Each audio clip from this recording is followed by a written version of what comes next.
বৌরানী এদের সব কথা শুনেছে তো? হ্যাঁ, ওই নান্টু ঢিলে মরা পাখিটা মানে বৌরানী, ও তো আমার চোখের সামনে দিয়ে উড়ে বেরিয়ে গেল। আমি এমন এক গন্ডি কেটে রেখেছি যে গন্ডি ছাড়িয়ে আপনাদের ওই সীতা মানে বৌরানী কোনো দিন বার হতে পারবে না। পারবে কি পারবে না সেটা পরে দেখা যাবে। যেদিন ওবারের বউ হয়ে গেলাম সেদিন তোমার পায়ে হাত না দিয়ে যে ভুল আমি করেছিলাম তার প্রায়শ্চিত্ত আমায় করতে দেবে না রঘুদা। ক্ষমা? কিসের ক্ষমা? একটা সুন্দর সুখের সংসারকে ভেঙে চুরে ছাড়খাড় করে দিয়ে তুমি এখন ক্ষমা চাইতে এসেছো? আসুন আসুন, আমি বৌরানীর মুখে শুনেছি আপনি আসবেন। বৌরানী শুনেছি নাকি তরুণের সঙ্গে ঝগড়া টগড়া করে আপনার ঘরেই থাকে। আপনি উপরে ওঠার সময় দেখেননি? হ্যাঁ তো। ওর নিচের হল ঘরে ওর পিসুমশাইয়ের সঙ্গে গল্প করছে। রমেন বাবু, আপনার ছেলের বিয়ের ব্যাপারে ওপরে কথা বলতে গেলেন, আপনি যাবেন না? না, ওর মা আছে, ওই কথা বলবে, আমি আবার কি বলতে কি বলে বসবো। বড় কাশি হচ্ছে, আমি উপরে যাব না। টেবিলের ওপর আমার কাশির ওষুধটা আছে, তুমি যদি একটু এনে দাও। হ্যাঁ দিচ্ছি। বুঝি ভাবছি আপনার এখানে একবার আসবো, আমার ওই টুকুর সঙ্গে নান্টুর বিয়ের কথাটা বলবো, কিন্তু লজ্জায় আর পেরে উঠছি না। লজ্জা? কিসের লজ্জা? না মানে টুকুর সঙ্গে তরুণের ছবিগুলো তো দেখেছেন, ওই ছবি দেখলে কোনো বাবা মা তাদের ছেলের সঙ্গে কি আমার মেয়ের বিয়ে দিতে চাইবেন? দূর, মা বাবা ওই ছবি দেখে ভুল বুঝবে কেন? ওই ছবিগুলো তো আমারই। তোমার তোলা? হ্যাঁ, আপনি যখন তরুণের সঙ্গে টুকুর বিয়ে দিতে চাইছিলেন তখন তরুণের মাস্টার আর বুড়ো চাকর রঘু কিছুতেই এই বিয়েতে রাজি হচ্ছিল না। তরুণ এমনিতে যখন কিছুতেই টুকুকে বিয়ে করতে রাজি হচ্ছিল না, আমি তখন ফাঁদে ফেলার জন্য পটিয়ে পাটিয়ে নদীর পাড়ে নিয়ে গেলাম। তারপর আমার শেখানো মতো টুকু তরুণকে জোর করে জাপটে ধরে গান গাইতে শুরু করলো, আর আমিও গাছের আড়াল থেকে ওদের কয়েকটা ছবি তুলে নিলাম। টুকু জানতো তুমি ছবি তুলবে? না, ভবিষ্যতে যদি কোনো কাজে লাগে এই ভেবেই আমি ছবিগুলো তুলেছিলাম, কিন্তু টুকুই তো সব গোলমাল করে দিল। আপনার আর মায়ের মুখে চুনকালি দিয়ে রাখি পূর্ণিমার দিন তরুণের হাতে রাখি পরিয়ে দিয়ে দাদা ডেকে প্রণাম করলো। তাহলে এত বুদ্ধি করে তোলা ছবি তোমার কোনো কাজেই লাগলো না? ওর কাজে লাগলো না, কিন্তু আমার কাজে লেগেছে। কি করে? আমি নান্টুকে বলেছিলাম যে ছবিগুলোর মধ্যে থেকে খুব জড়াজড়ি করে আছে এমন কতগুলো ছবি বৌরানীর বালিশের নিচে রেখে দে, যাতে বিছানা ঠিক করার সময় ওরই হাতে পড়ে। দারুণ বুদ্ধি আপনার, আমাদের পার্টি আপনাকে পেলে তো লুফে নেবে। আমিও বুদ্ধিতে কম যাই না। মা তরুণের কাছ থেকে রূপাকে দূরে সরিয়েছে, আর আমার বুদ্ধিতে মা রূপাকে তার বাবার কাছ থেকে সরিয়েছে। আরে তোমার বুদ্ধিতে কি করে হলো? উনি তো শুনেছি দোকান থেকে 1000 টাকা চুরি করেছেন। না না, উনি চুরি করেননি, তবে এমন বুদ্ধি মাকে দিয়েছিলাম যে চুরি না করেও মা ওনাকে চোর সাজতে বাধ্য করেছিলেন। সেটা কিরকম? একদিন দুপুরে দোকানের সব কর্মচারী যখন টিফিন করতে যায়, আমি ঠিক সেই সময় দোকানে গেলাম। আপনি আসুন আসুন বসুন। নমস্কার। শুনুন, আমি একটা খুব বিপদে পড়ে আপনার কাছে এসেছি। বিপদ?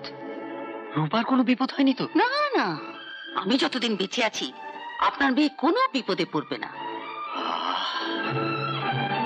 বাঁচালেন। এবার আমাকে আপনি বাঁচান তো। আমাকে 1000 খানেক টাকা এক্ষুনি ধার দিন। এত টাকা আমি কোথায় পাবো? পাবেন কোথায় মানে? দোকানে কি 1000 টাকা নেই? না মানে রণবীর বাবুকে না বলে আমি দোকানের টাকা কেমন করে দেবো বলুন? আপনি তো ওনার কাছ থেকে একটা চিঠি লিখিয়ে আনতে পারতেন, আমি দিয়ে দিতাম। ওর কাছ থেকে নেবার অসুবিধা আছে বলেই তো আপনার কাছে আসা। দিন, তাড়াতাড়ি দিন। হ্যাঁ তা না হয় দিচ্ছি। রণবীর বাবু শনিবার শনিবার হিসেব নেন, আপনি শনিবারের মধ্যে টাকাটা ফেরত দিয়ে দেবেন তো? বলছি তো দেবো। খেয়াল থাকবে তো শনিবারের মধ্যেই? তা থাকবে। কোনো কারণে যদি শনিবারের মধ্যে দিতে না পারি আপনি ম্যানেজ করে নেবেন। শুনুন শুনুন, এত টাকা আমি কোথায় পাবো? সে আপনি যা ভালো বোঝেন তাই করবেন। শুনুন, রনুর কানে যদি যায় যে আমি টাকাটা নিয়েছি, ঠিক তার কয়েক ঘন্টা পরে আপনার কানেও কিন্তু একটা খবর আসবে। আপনার মেয়ে রূপাকে আমি ছলচাতুরি করে বাড়ি থেকে তাড়িয়ে দিয়েছি। না, দোহাই আপনার, দোহাই আপনার, আপনি রূপার কোনো ক্ষতি করবেন না। আপনি যদি টাকা দিতে না পারেন, দেবেন না। আমার যে এক কাঠা জমি আছে সেটা বেচে দিয়ে আমি রণবীর বাবুর টাকা শোধ করে দেবো। কেমন বুদ্ধি দিয়েছিলাম বলুন?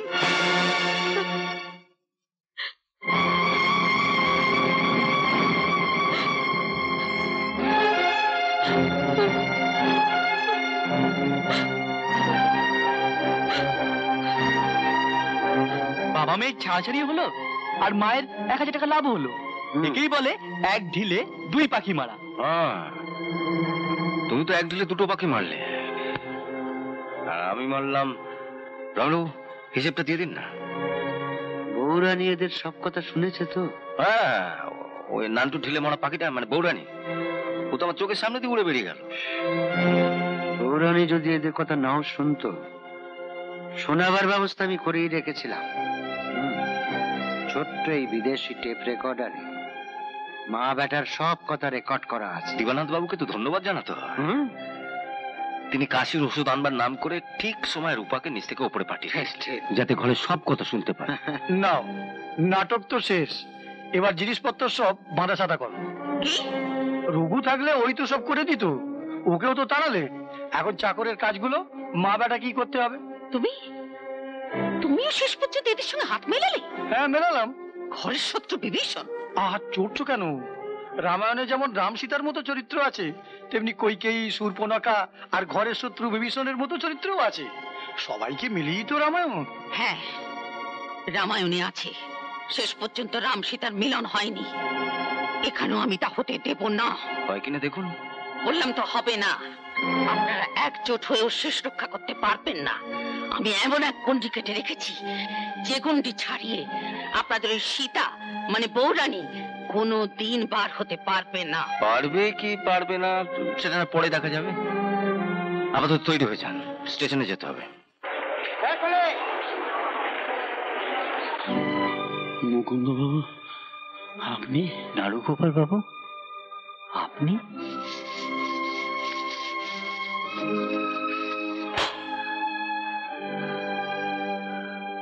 হ্যাঁ আমি। বাবা কোথায়? বলবে তো বাবা কোথায়?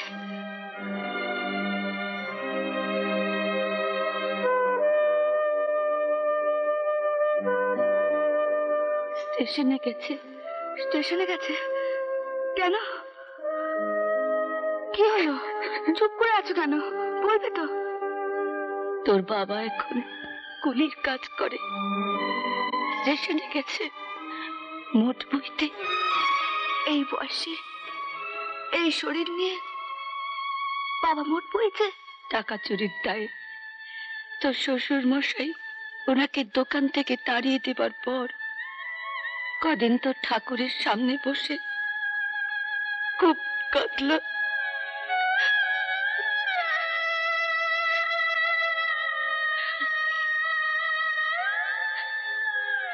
তুমি না জাগ্রত, এই পরিবার না তোমায় 300 বছর ধরে পুজো করে আসছে। মানুষ অকৃতজ্ঞ হয় জানি, কিন্তু তুই বিশ্বাস কর মা, তুই তোর বাবাকে কতটুকু চিনেছিস জানি না, কিন্তু আমি তো আমার স্বামীকে চিনি। এই জাগ্রত ঠাকুরের সামনে আমি মাথার সিঁদুরের দীপ্তি দিয়ে বলতে পারি, আমার স্বামী চুরি করতে পারে না, পারে না, পারে না, পারে না।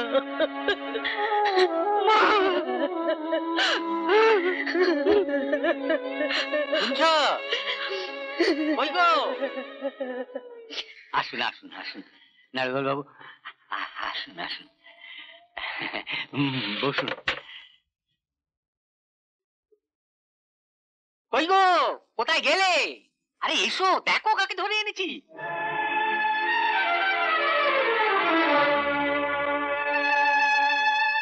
তুই এসেছিস, তোর চোর বাবার কাছে তুই এসেছিস মা? তুই না ঠাকুরের কাছে দিব্যি করেছিলি চোর বাবার মুখ তুই আর দেখবি না? কেন তুমি চুরি না করে চোরের বদনাম নিলে? আমি চুরি করেছি, আমি চুরি করেছি, আমি দোকান থেকে 1000 টাকা চুরি করেছি। না, তুমি চুরি করনি, করনি, করনি। শুধুমাত্র আমার মঙ্গলের জন্য, পিসিমার ভয়ে তুমি নিজেকে সবার সামনে চোর সাজিয়ে রেখেছো। বলো, বলো না, সত্যি কিনা বলো। কি বলছিস তুই? আমি আমি সেদিন আমি তোমাকে কত না অপমান করে গেছি, পাছে পিসিমা আমায় তাড়িয়ে দেয়, তাই মুখ বুঝে তুমি সব সহ্য করে গেছো। চুপ চুপ, এই কথা কাউকে বলিস না মা। এই কথা শুনতে পেলে তোর বিশ্বাসই তোকে বাড়ি থেকে তাড়িয়ে দেবে। আমি আমি চুরি করেছি মা, আমি। বুঝলেন নাড়ুগোপাল বাবু, আপনাদের দলের লোকদের বলবেন তাতে সীতার বাবা দুমুঠো ভাতের জন্য 1000 টাকা চুরি করেছে। তোমার মাথাটাই খারাপ হয়ে গেছে বাবা। নাড়ুগোপাল, নাড়ুগোপাল কে? কাকে তুমি কি নামে ডাকছো? কি রে, তুই যাত্রা দলের ম্যানেজার কে ভুলে গেলি? যাত্রা দলের ম্যানেজার? হ্যাঁ, ওই তো সেই নাড়ুগোপাল বাবু, আমার অসুখের সময় যার হাত দিয়ে 1000 টাকা চিঠি পাঠিয়েছিলি। রঘুদা, রঘুদা, তাহলে তুমি সেদিন নাড়ুগোপাল সেজে? ছোট দাদা বাবু আমাকে নাড়ুগোপাল সাজিয়েছিল। গ্রিন রুমের আড়াল থেকে তোমার দুঃখের কথা শুনে তোমার বাবার লেখা চিঠিটা হাতে নিয়ে গিয়ে ছোট দাদা বাবু আমাকে বললে যেখান থেকে পারি টাকা জোগাড় করে। বড় বাবুর কাছে আমার মাইনের অনেক টাকা জমা ছিল, তার থেকে 1000 টাকা নিয়ে তোমার বাবার হাতে দিয়ে আমি আমি এই এত পুণ্য জমা করেছি। পুণ্য জমালে? তুমি পুণ্য জমালে আর পাপের মধ্যে ঠেলে ফেললে আমাকে? এ তুমি কি বলছো বৌরানী? আমি তোমাকে পাপের মধ্যে ফেলতে পারি? আমি চলি, পরের ট্রেনটা ধরার সময় হয়ে গেল। রঘুদা, রঘুদা, এত বছর সংসারের বোঝা বয়েও তোমার মোট বড় শক্ত গেল না?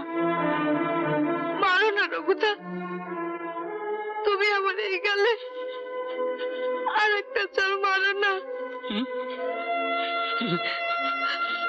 সেদিন সেদিন তুমি আমার এই গালে চল মেরে দিলে, এই গালটায় মারুনি, তাই আমার বিয়েটা সুখে হয়নি। অমর শিবের মতো স্বামী পেও আমি তাকে কাছে পাইনি, দেব তুল্য শ্বশুর পেও আমি তার সেবা করার সুযোগ পাইনি। মারো না রঘুদা, মারো না, মারো না রঘুদা, মারো না। এ তুমি কি করছো বৌরানী? ছোট দাদা বাবুর বউ হয়ে তুমি বাড়ির চাকরের পায়ে হাত দিচ্ছ। আশীর্বাদ করো, তুমি আমায় আশীর্বাদ করো বৌরানী। যেদিন বাড়ির বউ হয়ে গেলাম সেদিন তোমার পায়ে হাত না দিয়ে যে ভুল আমি করেছিলাম তার প্রায়শ্চিত্ত আমায় করতে দেবে না রঘুদা? আমি না তোমার বড় আদরের ছোট দাদা বাবুর বউ।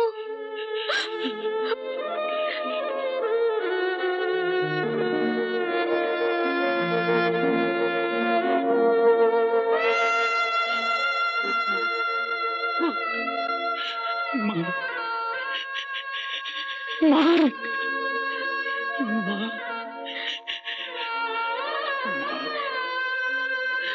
মারে মারে বহু ঠাকুরানী, আমার আশীর্বাদে কোনো কাজ হবে কিনা আমি জানি না। তুমি যেখানেই থাকো, এই হতভাগীকে তুমি আশীর্বাদ করো, এই যেন সুখী হয় বহু ঠাকুরানী, আমার মা যেন সুখী হয়। বাবা, আমি রঘুদাকে নিয়ে যাচ্ছি, কিন্তু আজ থেকে তুমি আর মোট বইতে যাবে না। না, যাবেন না। আমি ও বাড়ির চাকর হতে পারি, কিন্তু বড় বাবু আমার কথা শুনে। আমি বড় বাবুর হয়ে আপনাকে বলছি, আপনি কাল থেকে আবার ওই দোকানে যাবেন। কিন্তু আমি রঘুদাকে অসম্মান করো না বাবা। দেখলে না ওকে অসম্মান করে আজ আমার কি দশা। তাড়াতাড়ি একটা রিক্সা ডাকো রঘুদা, এখন আমার অনেকের কাছে ক্ষমা চাওয়ার আছে। ক্ষমা? কিসের ক্ষমা? একটা সুন্দর সুখের সংসারকে ভেঙে চুরে ছাড়খাড় করে দিয়ে তুমি এখন ক্ষমা চাইতে এসেছো? বেরিয়ে যাও, এই মুহূর্তে তুমি আমাদের বাড়ি থেকে বেরিয়ে যাও। কেন কেন, তুই কিছু বলবি না? তোর সামনে ও আমাকে। ওকে আমি কিছু বলতে পারছি না বলে তুমি আমাকে ক্ষমা করো দিদি। যে কথাটা তোমার ছোট ভাইয়ের বলা উচিত ছিল, সে কথাটা তার ছেলে বলছে। দিদিকে বাড়ি থেকে বেরিয়ে যেতে বলার হাত থেকে বাবাকে ছেলে বাঁচাচ্ছে। নাও, তোমরা সব তৈরি হয়ে নাও। রূপা যেন বাড়ি ফিরে এসে দেখতে পায় যে তার স্বামী তার জন্য আর কিছু না করতে পারুক, অন্তত একটা অন্যায়ের প্রতিবাদ করেছে। এ তুমি কি করছো তরুণদা? টুকু, আমাদের সংসারের ব্যাপারে তুমি কোনো কথা বলবে না। কোনো অধিকার নেই তোমার কিছু বলার। আছে। এই সংসারকে যারা ভালোবাসে, এই সংসারকে যারা ভাঙনের হাত থেকে বাঁচাতে চেষ্টা করেছে, এই সংসারের ব্যাপারে কথা বলার অধিকার তাদের সবার আছে। কিন্তু তা বলে টুকু, রাখি পূর্ণিমার দিন ওর দেওয়া রাখি হাতে পড়েও ওর সঙ্গে তোমার দাদা বোনের সম্পর্কটা তুমি অস্বীকার করতে পারো, কিন্তু আমি আমার ননদের সঙ্গে আমার মধুর সম্পর্কটা অস্বীকার করতে পারবো না।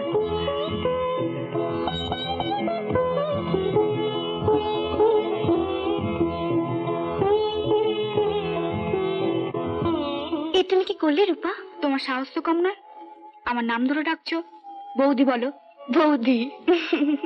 পিসিমা জানে আমাদের হিন্দু শাস্ত্রে একটা নিয়ম আছে, নতুন বউ বাড়িতে এসেই তার ননদকে কিছু না কিছু একটা উপহার দেয়। এতদিন দেয়া হয়নি, আমারই ভুল হয়েছিল, তাই আজ আবার নতুন করে গৃহপ্রবেশের সময়। তুমি কি গো বৌরানী, অমন দামি হাটটা সত্যিকারের ননদ থাকতে পাতানো ননদকে দিয়ে দিলে? ওকে কিছু দেবে না? দিতে পারে, তবে গলায় নয়, গালে একটা থাপ্পড়। রঘুদা, একটা কাজ করো তো, তাড়াতাড়ি করে পিসিমার মালপত্রগুলো বাধা সাদা করে ওনাদের স্টেশনে ছেড়ে দিয়ে এসো।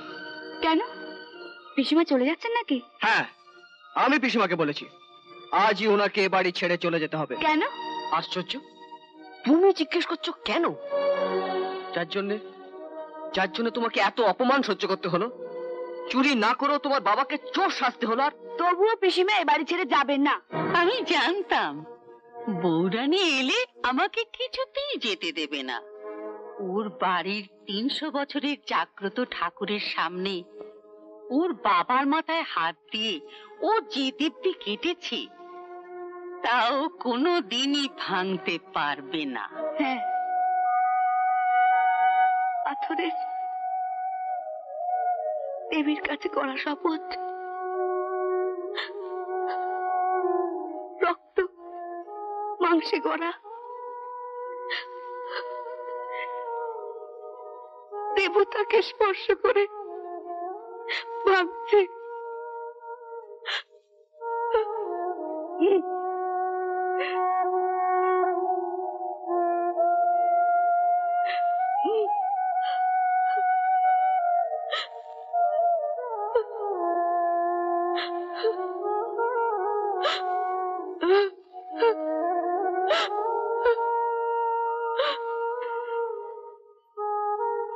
ওই দিব্যির ভয়ে আপনাকে বিতা হাতে দিচ্ছি না, এটা আপনি ভাববেন না পিসিমা। যে বাড়িতে থেকে আপনি একটার পর একটা অন্যায় করে গেছেন, সেই বাড়িতে থেকেই সেই অন্যায় প্রায়শ্চিত্ত আপনাকেই করতে হবে। আমাকে কি করতে হবে বলো? আমি সব করব। এই সংসার সামলাবার জন্য বাবা আপনাকে নিয়ে এসেছিলেন। আপনি এবারে সবার বড় গুরুজন, আপনি সবাইকে বলে দেবেন এই সংসার কিভাবে চলবে। রূপা তুমি, উনি শত হলেও তোমার পিসিমা। ভুল যদি কিছু করেই থাকেন, ভুল কি আমি করিনি বলো? তুমি ভুল করনি? সবার ভুলের যদি ক্ষমা হতে পারে, পিসিমাই বা একা তার ভুলের সাথে পাবেন কেন? কি গো, কি ভাবছো? ভাবছি নিজের হাতে রান্না করে ওই হতভাগীকে খাইয়ে পাপে প্রায়শ্চিত্ত করা শুরু করব। তুমি নিজের হাতে রান্না করবে? এতগুলো ভালো মানুষের মধ্যে থেকে চেষ্টা করেও আর খারাপ থাকা যাবে না গো। বৌরানী আমার অনেক ছোট হয়েও আজ যে সাজ আমাকে দিল। যাও তাহলে রান্নাঘরেই যাও। বলো বৌরানী, তুমি আজ কি খাবে? Chicken cutlet. না না না না, বানান করতে হবে। বলছি বানাতে পারবেন তো? তা তো পারি, কিন্তু চিকেন পাবো কোথায়? ইচ্ছে করলেই পাওয়া যায়। এক ডজন নিয়ে এসছি।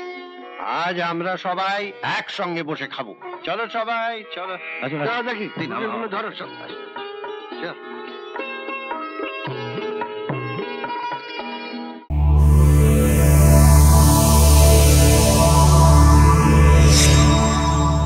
এমন আরো অনেক ভিডিও দেখতে এই চ্যানেলটি সাবস্ক্রাইব করে নিন এবং পাশের বেল আইকনটি প্রেস করে দিন।